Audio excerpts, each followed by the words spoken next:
Imaginemos por un momento, hervir de coraje porque una niña de 5 años se niega rotundamente a aprender que 2 más 2 son 4. Uf, sí, una escena que crispa los nervios de cualquiera. Totalmente. Digo, la lógica más básica y universal nos dice que, si la niña no quiere cooperar, pues la niña es el problema, ¿verdad?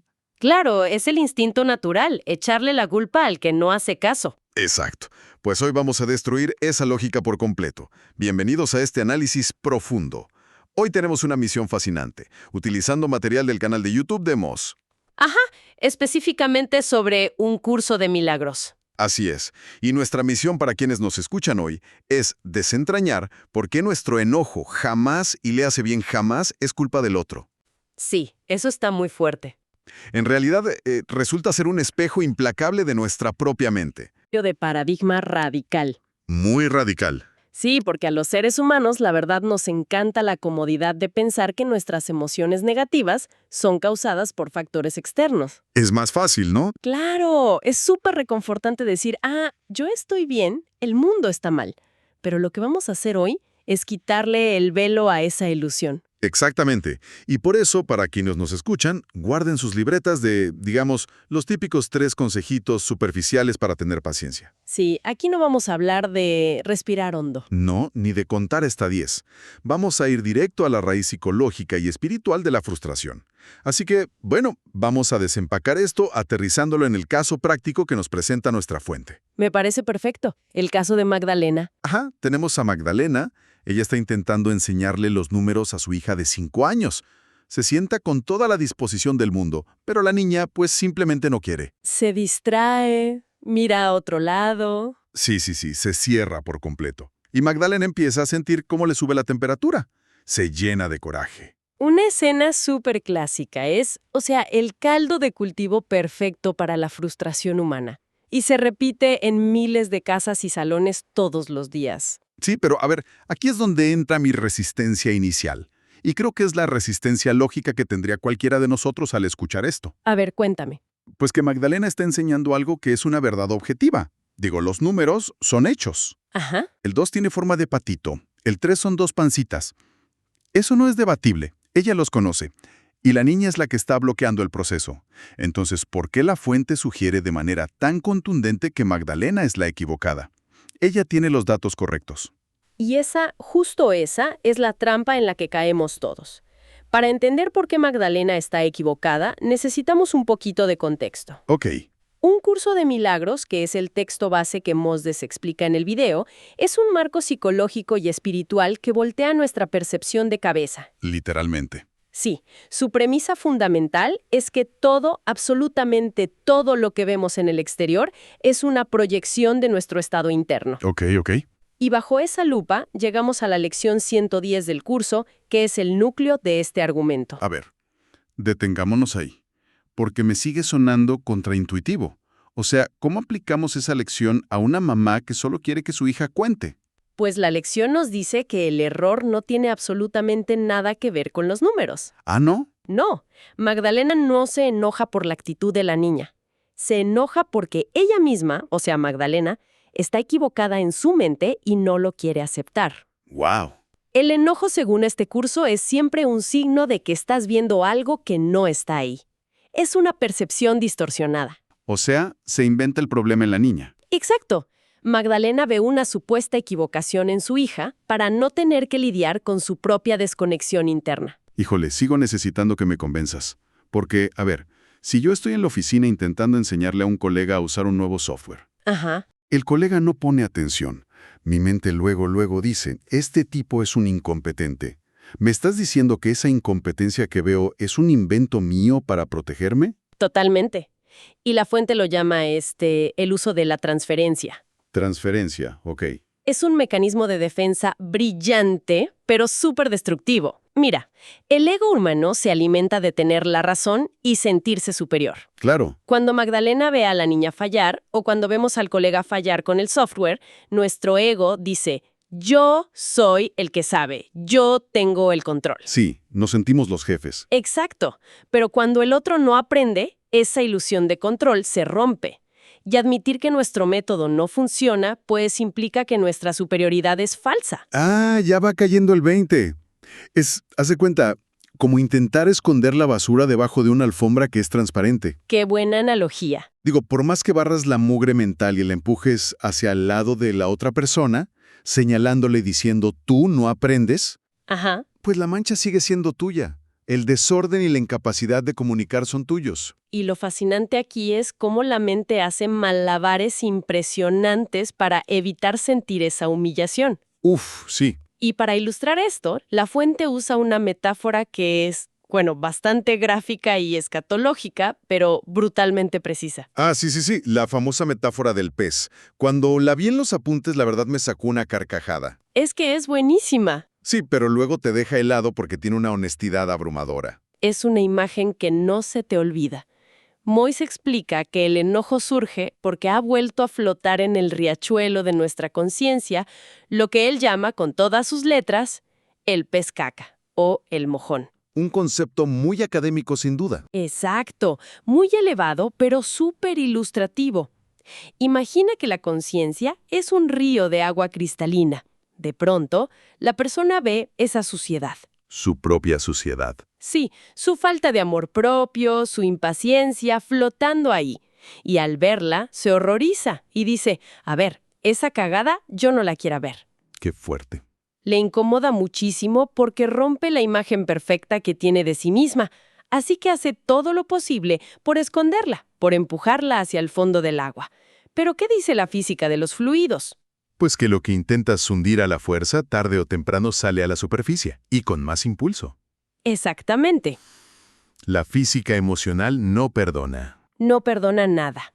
Y cuando ese mojón vuelve a salir a la superficie, te está diciendo en la cara, a ver, tú eres la equivocada.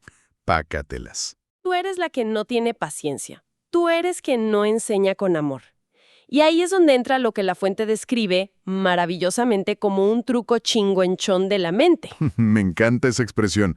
El truco chingoenchón para lavarnos las manos y salir ilesos. Sí, la mente usa ese truco evasivo y dice, no, esto no es mío. Tiene que ser de mi hija. Claro, ella es la que está mal. Exacto, mi hija es la equivocada porque no quiere aprender los números. O el colega es el incompetente. Se transfiere la culpa para evadir el problema real. Ya veo.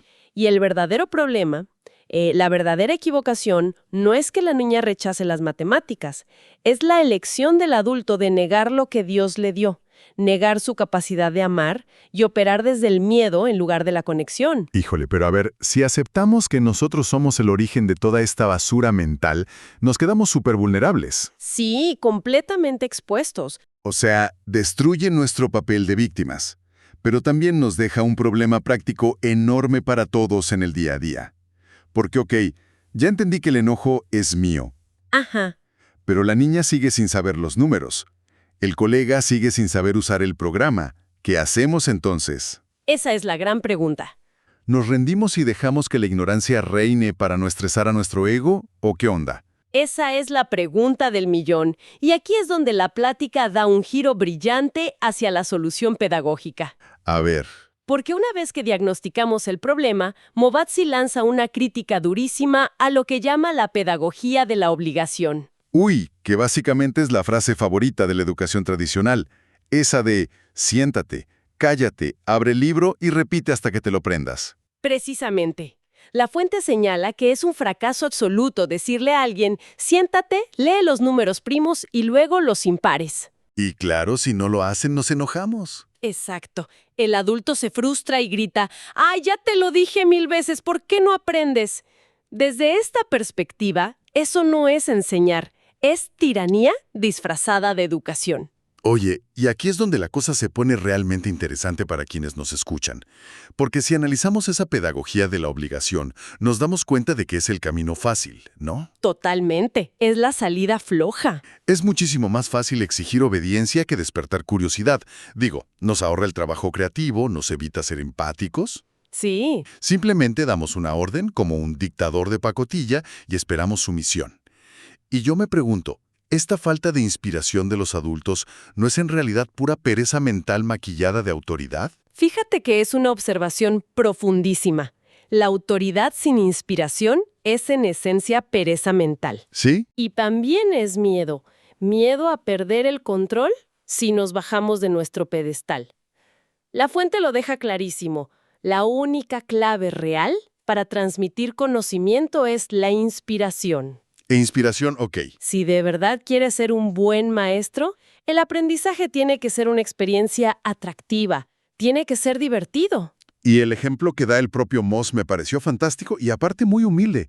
Él mismo se describe como un cincuentón Ajá. y da clases a jóvenes y niños. Digo, por la pura brecha generacional, tendría la excusa perfecta para ser un profesor rígido. Podría decir, yo soy el adulto y se aguantan. Exacto, ustedes se adaptan a mí, pero hace diametralmente lo contrario. Así es, él relata cómo, a pesar de su edad, se inventa formas constantes para mantener la atención. Usa soniditos, hace juegos, dinámicas físicas. ¡Qué maravilla! Incluso dice que usa canciones y algo que llaman la frecuencia milagro para acercar conceptos súper complejos como los del curso de una forma muy pedagógica y lúdica. Pues sí, porque al final del día, una niña de 5 años, por su propio diseño biológico, lo único que quiere es jugar. Es su naturaleza. Exacto. No podemos ir en contra de la naturaleza del otro e intentar meterlo a la fuerza en nuestro molde rígido y luego ofendernos porque no funciona. Así no funcionan las cosas. El maestro es el que tiene la obligación de adaptarse al alumno, no al revés. Totalmente. Y forzar el aprendizaje, o sea, obligar al otro con un desesperado, por favor, ya apréndelo, es solo prueba de que quien enseña está desconectado. Opera desde la angustia. Así es. Pero claro, dar el paso desde esa angustia hasta la inspiración requiere atravesar un proceso muy, muy incómodo. Incomodísimo. Está cañón, porque aceptar todo esto significa mirarte al espejo y darte cuenta de que le has estado gritando a un niño o humillando a un empleado, cuando el único que estaba fallando estrepitosamente eras tú. Uf, sí. Fallando por no saber inspirarlos. Eso tiene que ser un misil directo al orgullo. Absolutamente. Y la fuente no maquilla esta etapa para nada. Admite abiertamente que darse cuenta de este nivel de responsabilidad duele. ¿Sí? Específicamente usa una frase muy coloquial, dice que duele en el cócoro. Duele en el corazón, duele en las entrañas de nuestro ego. Sí. Porque, o sea, uno tiene que bajar la guardia, desabrocharse esa armadura pesada que dice «yo soy infalible» y tragarse cada una de sus palabras. Es un dolor agudo, pero es enteramente necesario. Digo, piénsenlo como la fiebre que rompe una infección. Ok. Es el dolor del ego colapsando, pero lo que sigue inmediatamente después, según la fuente, es una inmensa liberación. El alivio. Es ese instante crítico en el que finalmente exhalas, sueltas los hombros y dices, a un lado, sí estoy, la cagué, estoy equivocada, no pasa nada. Es súper curioso cómo funciona la mente. Paradójicamente, el acto de rendirnos, de levantar las manos y decir, la regué por completo, es lo que nos devuelve el poder. Exacto, el poder real. Mientras peleamos a muerte por tener la razón, estamos atrapados. Pero cuando admitimos el error, la presión asfixiante de ser perfectos se evapora. Nos quitamos un peso de encima. Desaparece la presión y se abre el espacio para la verdadera corrección mental. Una vez que aceptas el error, la fuente indica el paso práctico a seguir, basándose en la estructura del curso. ¿Cuál es ese paso? Es pedirle al Espíritu Santo que nos muestre cómo corregir nuestra mente y cómo enseñar verdaderamente. Y para quienes tal vez no resuenen con términos tan religiosos, eso es básicamente pedir un reseteo total del sistema operativo mental, ¿no? Ándale, exactamente. Es como decir, ok, mi método falló miserablemente, estaba operando desde la rabieta. Ayúdame a ver la situación desde la paz. Es una invitación a la humildad radical. Pasas del yo sé cómo se hace y tú obedeces al cómo transmito esto desde el amor. Y ahí es donde la fuente conecta todo con la lección 100 del curso. ¿Y qué nos dice la lección 100 sobre esto de enseñar y aprender? Nos recuerda que nuestro papel de Dios para la salvación es esencial. Y subraya que ese papel jamás se ejerce desde la imposición. Jamás. Se practica inspirando a otros, compartiendo lo que sabes, ya sean los números o un proceso administrativo, pero haciéndolo con amor, con paciencia y, en el caso de los niños, mediante el juego. Fíjate que si conectamos todos los puntos nos damos cuenta de que la historia de Magdalena no es solo una anécdota de matemáticas infantiles. No, para nada. Es un arco de transformación universal. Si vemos el panorama general, es un proceso de catarsis que todos pasamos. Empieza en la frustración más cruda y reactiva. Ajá. De ahí te enfrentas a la crisis donde el pez de la culpa sale a flote y te obliga a aceptar tu responsabilidad. Y culmina cuando ese dolor se transforma en redención, logrando una enseñanza basada en el amor y la conexión. Entonces, a ver, ¿qué significa todo esto en el panorama completo para quienes nos escuchan? Si tuviéramos que destilar toda esta sabiduría de Moss, creo que el primer gran golpe de realidad es que debemos dejar de buscar culpables afuera. Urge dejar de hacerlo. Nadie nos hace enojar. Nuestro enojo es como una alarma de humo interna que nos avisa de nuestra propia terquedad por no querer aceptar que nos equivocamos. Esa es, sin duda, la lección más dura de tragar. La segunda es sobre nuestra verdadera influencia en el mundo. A ver. Si de verdad buscamos que alguien cambie o aprenda, ya sea un niño o un equipo de trabajo aburrido, la obligación jamás va a vencer a la inspiración. La fuerza bruta pedagógica es inútil frente a la conexión emocional. Totalmente. Y el tercer punto, que yo considero el más liberador, es entender que aceptar nuestra equivocación no es el fin del mundo. No, para nada. Decir en voz alta, la cagué, no supe cómo hacerlo, duele un ratito en el orgullo, duele en el cocoro, pero el alivio que inunda el cuerpo después es inmenso. Te quita una mochila de 100 kilos de la espalda. Y esto tiene una relevancia vital en la sociedad tan acelerada y conflictiva de hoy. Todos los días hay fricciones, choques de egos, y la salida fácil es apuntar con el dedo al de enfrente. Sí, siempre es culpa del otro. Pero aprender a usar nuestras frustraciones como un radar, como herramienta para corregir nuestra mente, en lugar de querer arreglar a los demás a la fuerza, eso va más allá de la psicología. Eso es un superpoder emocional. ¡Qué gran frase! Es la única forma de recuperar nuestra paz interior.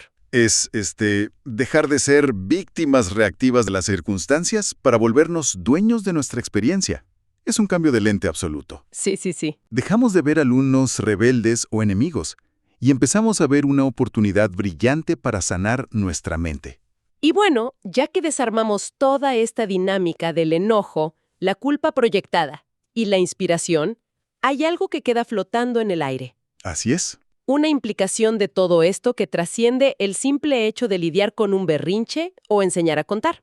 Totalmente de acuerdo. Y de hecho, queremos dejar a todos los que están del otro lado con esta idea dando vueltas en la cabeza para el resto del día. Adelante. Si asumimos, basándonos en esto que exploramos hoy, que cada persona que nos genera frustración es en realidad un maestro involuntario que nos muestra las partes de nosotros mismos que nos negamos a amar. Ajá. La pregunta es, ¿quién es esa persona en sus vidas ahora mismo? ¿Y qué lección, hábilmente disfrazada de un enojo insoportable, les está rogando que aprendan hoy?